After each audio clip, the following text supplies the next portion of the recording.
3-4 months ನಂತರ ಇವರು case ಹಾಕಿದ್ದಾರೆ ಸಿನಿಮಾದ ಮೇಲೆ. ಒಂದು ಹಾಡು ಬರೀ 6 ಸೆಕೆಂಡ್ ಬ್ಯಾಕ್ಗ್ರೌಂಡಲ್ಲಿ ಟಿ ವಿಯಲ್ಲಿ ಬರುತ್ತೆ ಅಷ್ಟೆ. ಇನ್ನೊಂದು ಹಾಡು ಶಾಲೆಯಲ್ಲಿ ಒಬ್ಳು ವಿದ್ಯಾರ್ಥಿ ಅವಳು ಏನೋ ಕ್ಲಾಸ್ ರೂಮ್ ಮುಂದೆ ಹಿನ್ನೆಲೆಯಲ್ಲಿ ಹಾಡುವಂಥ ಒಂದು ಸಂದರ್ಭ. ಇದು ಎರಡೂ ಕಾಪಿರೈಟ್ ವೈಲೇಷನ್ ಅಲ್ಲ ಅಂತ ನಮ್ಮ ವಾದ. ಈ ಮ್ಯೂಸಿಕ್ ಕಂಪ್ನಿಗಳು ಒಂದು 3-4 ಮ್ಯೂಸಿಕ್ ಕಂಪ್ನಿಗಳಿದೆ ಈ ಥರ. ಅಂದರೆ ಇವ್ರದ್ದು ಕೆಲಸನೇ ಏನಂತಂದರೆ ಸಿನಿಮಾ ರಿಲೀಸ್ ಆದ ಕೂಡಲೇ ಎಲ್ಲೆಲ್ಲಿ ನಾವು ಕೇಸ್ ಹಾಕ್ಬೋದು ಅಂತ. ಸೊ ಇಲ್ಲಿ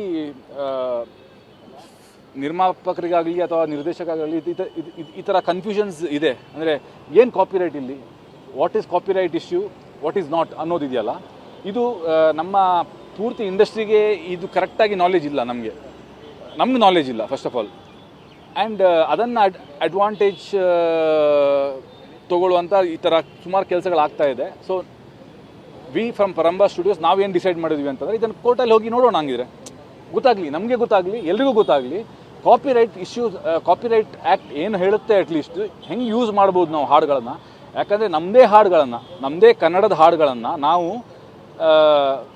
ಇವಾಗ ಒಂದು ಸಿನಿಮಾ ಮಾಡಬೇಕಾದ್ರೆ ನಾವು ಆದಷ್ಟು ರಿಯಾಲಿಟಿನ ತೋರ್ಸೋಕ್ಕೆ ಟ್ರೈ ಮಾಡ್ತೀವಿ. ರಿಯಾಲಿಟಿನ ತೋರಿಸ್ಬೇಕಾದ್ರೆ ರಿಯಾಲಿಟಿಯಲ್ಲಿ ನಾವು ಹಾಡುಗಳನ್ನು ಕೇಳ್ತೀವಿ. ಕನ್ನಡ ಹಾಡುಗಳನ್ನು ಕನ್ನಡಿಗರು ಕೇಳಿದೆ ಮತ್ತೆ ಯಾರು ಕೇಳ್ತಾರೆ? ನಾವು ಆ ಹಾಡುಗಳನ್ನು ಕೇಳೋದನ್ನ ಹಂಗಿದ್ರೆ ಸಿನಿಮಾದಲ್ಲಿ ತೋರ್ಸೋಂಗೇ ಇಲ್ಲೋ ನಾವು. So what is actually copyright issue? ನಾವು ಆ ಹಾಡುಗಳನ್ನ ತಗೊಂಡು ಅದನ್ನು ನಾವು ರೀಮೇಕ್ ಮಾಡಿ ಅಥವಾ ಬೇರೆ ರೀತಿ ಅದನ್ನು ಬಳಸಿ ನಾವು ಏನಾದರೂ ಅದರಿಂದ ಹಣ ಸಂಪಾದನೆ ಮಾಡಿದ್ರೆ ಅದು ಬೇರೆ ವಿಷಯ ಆಗುತ್ತೆ.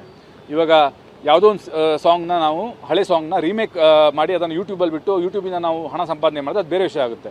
ಬಟ್ ಒಂದು ಸಿನಿಮಾದಲ್ಲಿ ಸ್ಕ್ರಿಪ್ಟಲ್ಲಿ ಸಂದರ್ಭ ಇದ್ದಾಗ ನಮ್ಮ ಹಾಡುಗಳನ್ನು ನಾವು ಯೂಸ್ ಮಾಡೋಕ್ಕೆ ಆಗಲ್ಲ ಅಂತಂದರೆ ಅಟ್ಲೀಸ್ಟ್ ಅದಕ್ಕೆ ಏನೊಂದು ರೂಲ್ಸ್ ಇರಬೇಕು. ಹಿಂಗೆ ಯೂಸ್ ಮಾಡಬಾರ್ದು, ಹಿಂಗೆ ಯೂಸ್ ಮಾಡಿ, ಈ ಥರ ಯೂಸ್ ಮಾಡಿದ್ರೆ ತಪ್ಪಾಗುತ್ತೆ, ಈ ಥರ ಯೂಸ್ ಮಾಡಿದ್ರೆ ಸರಿ ಮಾಡ್ಬೋದು ಅಂತ.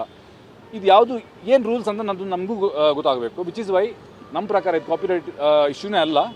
Which is why we want to fight it in court and see that what is actually copyright issue. SS TV cinema ಜಗತ್ತಿನ ಕ್ಷಣ ಕ್ಷಣದ ಸುದ್ದಿಯೊಂದಿಗೆ.